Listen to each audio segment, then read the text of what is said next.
accidente cerebrovascular. Sucede, sin embargo, hay como pequeñas lucecitas que se van encendiendo en el organismo, ¿no? Que nos predisponen a algo raro está pasando. Bueno, estamos teniendo un problema en la comunicación ahí con el doctor. Ahora sí, el doctor, ahí lo vemos y lo estamos escuchando. Decíamos, hay como pequeñas lucecitas, ¿no? Que nos indican algo está pasando, algo hay que cuidar mejor. Sí, Juan, el tema es que no cualquier persona, digamos, puede tener un ACV. Siempre Ujú. hay como factores previos, factores de riesgo que se han ido sumando a lo largo de la vida del paciente que termina en un accidente cerebrovascular o en cualquier evento vascular, ya sea un infarto de miocardio, ya sea un infarto cerebral, que son los factores de riesgo que a veces cuesta muchísimo poder controlar. Ujú. Entre ellos, los más frecuentes y los más importantes son algunos hábitos que tienen que ver con las formas de vida, ¿no? El tema del tabaquismo, por ejemplo, el sedentarismo, el consumo de determinado tipo de alimentos, de las grasas, de los alimentos envasados, que no son alimentaciones saludables, Ujú. la falta de control de otras enfermedades como por ejemplo la diabetes o la hipertensión arterial, que todos estos componentes son factores de riesgo por sí mismos y muchas veces los vemos asociados en un paciente con ACV. Ujú. Habitualmente uno ve que un paciente que llega con ACV tiene el antecedente de que era hipertenso, de que era diabético, que no estaba bien controlado, seguramente sus lípidos en sangre, colesterol, triglicéridos también estaban elevados, y el paciente que es como, digamos, candidato a tener un evento vascular como ya sea en el sistema nervioso central o en el corazón, ¿no? Ujú. Un infarto de miocardio. Un, un, Hoy estamos hablando de ACV, sí. sí, y el ACV es, por lo menos en Rosario de la Frontera, es un evento muy frecuente. Ujú. Nosotros semanalmente uno o dos episodios de pacientes tenemos ingresados por guardia.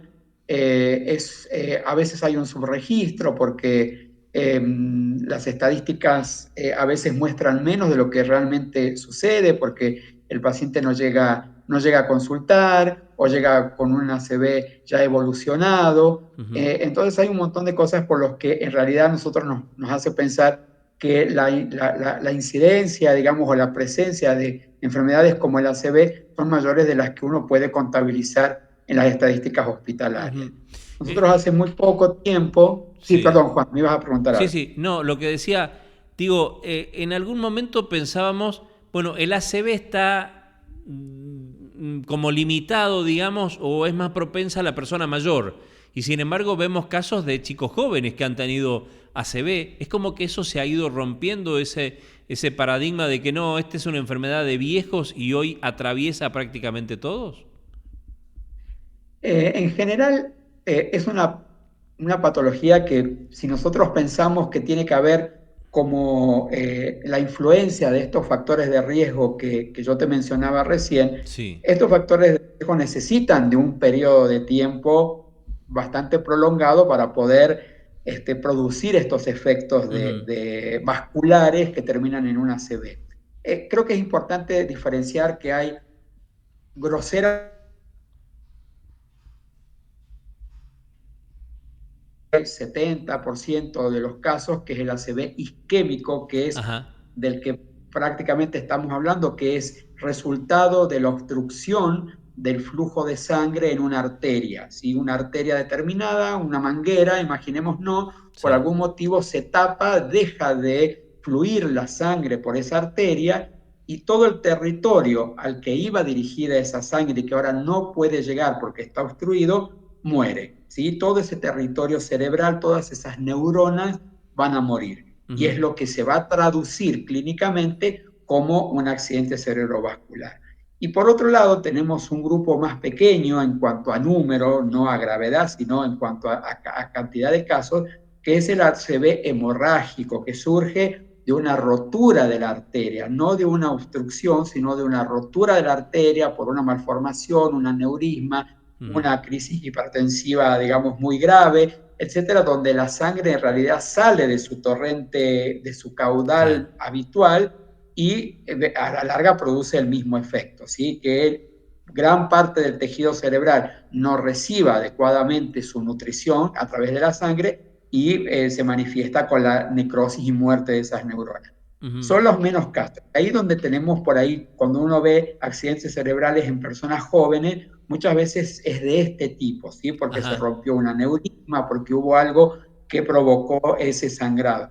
El ACV isquémico, que es el que es mayoritariamente, estadísticamente, es más de personas que han Mayores. superado los 50, 60 años, aunque sí vemos casos en pacientes más jóvenes, pero digamos que si uno tuviera que hacer como una generalización, es más de las personas más adultas, ¿no? Porque han necesitado de un tiempo que se mide en años para que esa Claro, arteria sufra lo suficiente como para taparse, claro, ¿sí? Entonces ahí es donde tenemos a veces en este momento más posibilidades de acción que en una hemorragia. La hemorragia permite pocas estrategias inmediatas de salvataje, pero sí el isquémico, el ACV isquémico, que es el mayoritario en cuanto a estadísticas, es ujú, el que nos permite por ahí acciones más rápidas para poder disminuir ese número de neuronas que van a sufrir y claro. que van a terminar muriendo y generando todos los síntomas neurológicos que vemos en los pacientes. Ujú. Podríamos dividir en dos partes, digo, lo isquémico es como que se puede tratar con medicina, con medicación, digamos, y lo hemorrágico necesariamente requiere cirugía. Muchas veces es así, muchas veces la hemorragia genera un hematoma, a veces ese hematoma o ese acúmulo de sangre fuera de la arteria necesita un compás de espera, no necesariamente debe intervenirse inmediatamente, depende del daño que esté Ujú. provocando en ese momento, pero sí, muchas veces es quirúrgico, hay que drenar ese montón de sangre que se quedó ahí acumulado y liberar un poco el daño del tejido. Ujú. El ACV isquémico sí es necesario, de las pocas estrategias que tenemos en cuanto al tratamiento,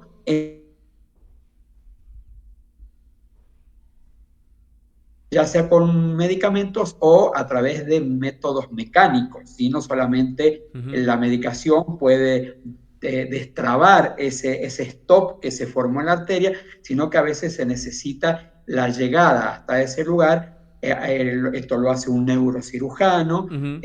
por dentro de la arteria llegar a destrabar, lo mismo que por ahí es más común de haber visto esto en los infartos del corazón, que Claro. dice, bueno, sí, lo internaron, le destaparon la arteria y le pusieron un stent, o sea, le Ajá. pusieron como un puentecito que permitió que, bueno, a nivel cerebral se hace cosas similares, o sea, puede haber un tratamiento farmacológico o Ujú. puede haber un tratamiento en el caso de llegar más tarde o Claro. de que el tratamiento farmacológico no haya sido lo suficientemente efectivo, ir a una cuestión más quirúrgica que es mecánica de destrabar esa arteria que está comprometida en ese momento. Doctor, de hecho, estos días, como el de hoy, Día Mundial, son para tomar conciencia justamente, ¿no? Decíamos, es tomar conciencia, es pensar, es reflexionar de que no todos lo van a tener, pero tampoco que estamos libres, no lo sabemos.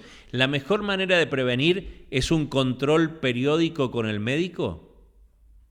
Sí, es totalmente eso, porque si nosotros vemos cuáles son los factores de riesgo para poder llegar a tener una enfermedad vascular que nos pueda estar amenazando con un accidente cerebral, en realidad las medidas de vida que nosotros podemos tomar, no fumar, hacer algún tipo de actividad física cotidianamente, cuidar el tema de la alimentación, tener una alimentación saludable, ir a los controles médicos, sobre todo si tenemos diabetes o tenemos problemas de los lípidos en la sangre, colesterol, triglicéridos, presión elevada, para mantener todos esos problemas, esos inconvenientes controlados y poder de esa manera disminuir los factores de riesgo. La prevención en esto es fundamental, es Ujú. fundamental. Una vez que se produce el ACV, la tarea como profesionales de la salud es tratar de disminuir al máximo las secuelas que puede Claro. provocar ese accidente cerebrovascular, llegar con un tiempo suficiente para disminuir la cantidad de neuronas comprometidas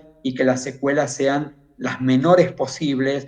Nosotros sabemos que en el momento del infarto, del ACV isquémico, Ujú, hay un grupito de neuronas que indefectiblemente van a sufrir, ¿sí? ujú, Las que reciben directamente la irrigación o el flujo de sangre de claro, esa arteria que se tapó, sin duda van a morir. Pero hay todo un territorio mucho más extenso que está amenazado, que ahí es donde nosotros tenemos que llegar a tiempo para que ese territorio amenazado se reduzca lo máximo posible. Y eso se va a traducir en menores secuelas, en menores dificultades y en menor discapacidad para el paciente, que es exacto. muchísimo. Doctor, a propósito de este día particular, el hospital que usted dirige, precisamente el Hospital Melchora Figueroa de Rosario de la Frontera, fue sede de un hito histórico, una atención en emergencia y un primer tratamiento de trombólisis a un paciente con un accidente cerebrovascular isquémico. Sí, hace un tiempo que desde el Hospital San Bernardo se instituyó una estrategia y un proyecto muy ambicioso de incorporar hospitales, distintos hospitales en distintas localizaciones de la provincia de Salta para que tuvieran la capacidad de poder tratar en forma inmediata el accidente cerebrovascular Ujú, isquémico.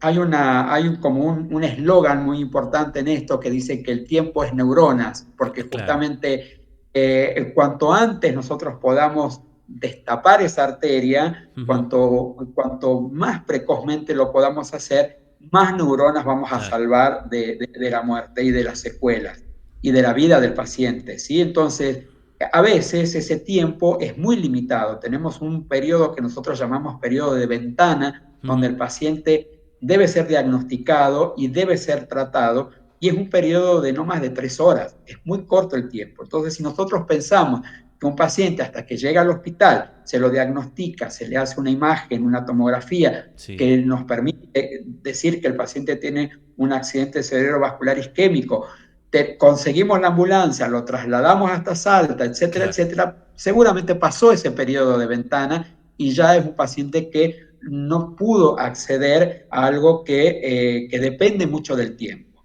En el sur de la provincia nosotros hemos sido seleccionados por el recurso, digamos, que tenemos profesional, tenemos una terapia intensiva que funciona muy bien y tenemos un equipo tomógrafo que nos permite hacer el diagnóstico Ujú, inmediato de una ACV. Entonces, hemos tenido una capacitación que ha durado varias semanas a todo el equipo, desde los agentes sanitarios, los choferes de ambulancia, los médicos de guardia, los enfermeros, una capacitación para poder incluirnos dentro de esa red de tele-ACV. ujú, Estamos asistidos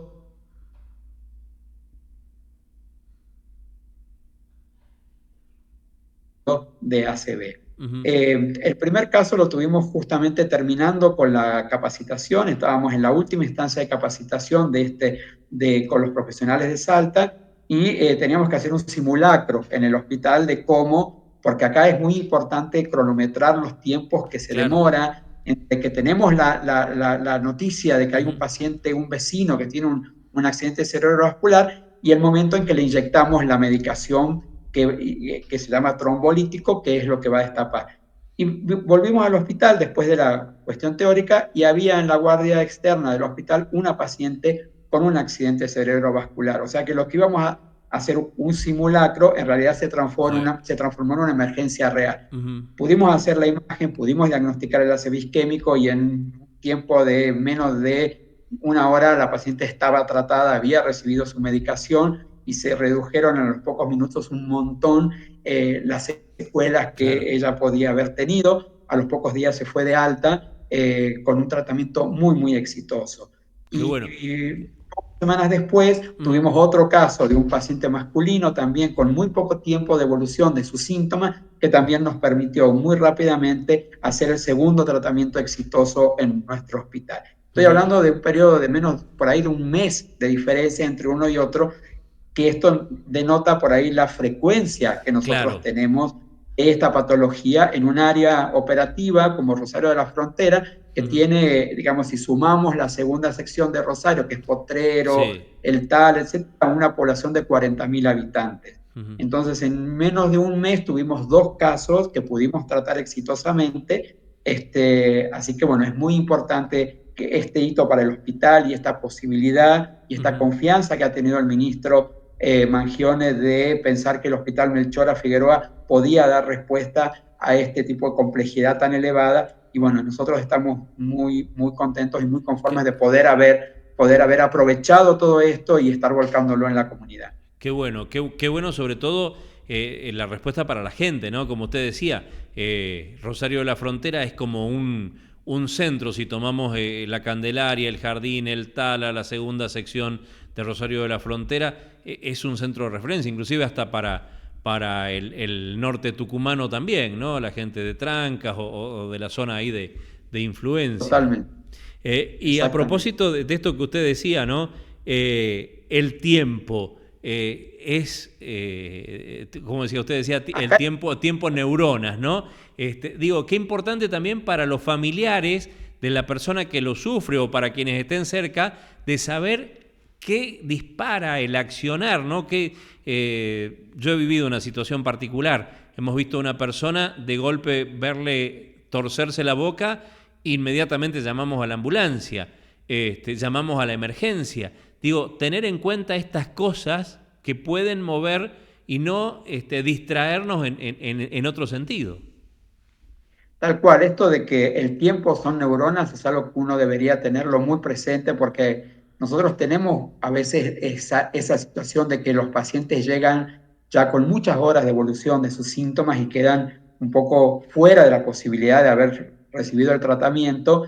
Y nos pasa muchas veces que dicen, no, se empezó a sentir mal ayer a la tarde, pero pensé que era un cansancio, que después de la siesta a lo mejor iba a estar mejor y ya pasaron 2, 3, 4 horas y el paciente se va alejando cada vez más de la posibilidad de un tratamiento efectivo. Entonces, una de las cosas, y por eso la capacitación que el hospital y esta red de TeleACB brinda, es para todos los niveles de atención de los hospitales, desde los agentes sanitarios, que son quienes llegan a las casas, ante cuáles son los síntomas que deben tener en cuenta, si se torció la boca, si tuvo dificultades para hablar, si tuvo una pérdida de fuerza en la mano, en la pierna, no esperar, inmediatamente acudir al hospital. El hospital está capacitado para diagnosticarlo y está capacitado para poder tratarlo, pero necesitamos que el paciente llegue a tiempo, que nos permita poder hacer todo esto. Entonces el tiempo y el conocimiento de la gente, por eso es una tarea muy importante nuestra, divulgar esto a la comunidad, que no esperen, que ante la duda que vengan al hospital. El tiempo acá es fundamental. Cuanto antes el paciente pueda estar diagnosticado, mejor es que podemos asistirlo y podemos tratarlo. Qué bueno. Doctor, interesantísima charla, muy didáctica y ojalá creemos conciencia en este Día Mundial de la ACV. Gracias por atendernos. Un abrazo grande. Muchísimas gracias a todos y que tengan muy buenos días. 9 de la mañana, 32 minutos.